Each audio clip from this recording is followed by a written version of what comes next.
উত্তরবঙ্গবাসীরা প্রচণ্ড গরম থেকে পেল স্বস্তি। সকাল থেকেই রয়েছে টিপটিপ বৃষ্টি। উত্তরবঙ্গের মানুষ অবশেষে প্রচণ্ড গরম থেকে স্বস্তি পেলেন। মঙ্গলবার রাত থেকে আকাশে মেঘ জমে থাকা এবং বজ্রবিদ্যুৎ সহ বৃষ্টি হওয়ার ফলে জলপাইগুড়ি জেলা সহ উত্তরবঙ্গের সব মানুষেরই গরম থেকে স্বস্তি মিলেছে।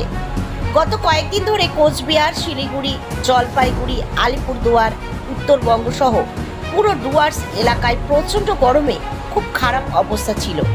গত কয়েকদিনের যে গরম পড়েছিল, এমন গরম গত কয়েক বছরে পড়েনি।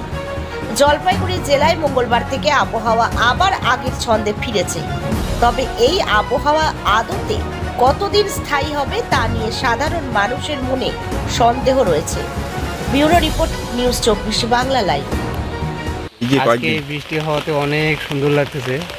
আর গত কয়েকদিন ধরে বৃষ্টিতে পুরো অবস্থা একদম খারাপ সবারই। আর জলপাইগুড়ি এতটাই আমাদের টেম্পারেচার বেশি ছিল যে বাড়ি থেকে বাইর হওয়াটা আমাদের জন্য অনেকটা কষ্টকর ছিল। ইনফ্যাক্ট সবসময় কাজের জন্য বাইরেই থাকতে হয়, আর এত তাপমাত্রা ছিল যে বলার বাইরে। আর বর্তমানে গতকাল থেকে রাত অবধি ভালো বৃষ্টি হতে অনেকটা স্বস্তি মিলেছে আমাদের সবাই। এখন অনেক সুন্দর মনে হচ্ছে। একটা অনেকটা পাওয়া গেল। নাম? আমার নাম লক্ষণ বর্মন। সাংঘাতিক অবস্থা, সাংঘাতিক। এরকম গরম জীবনে আমরা দেখিনি।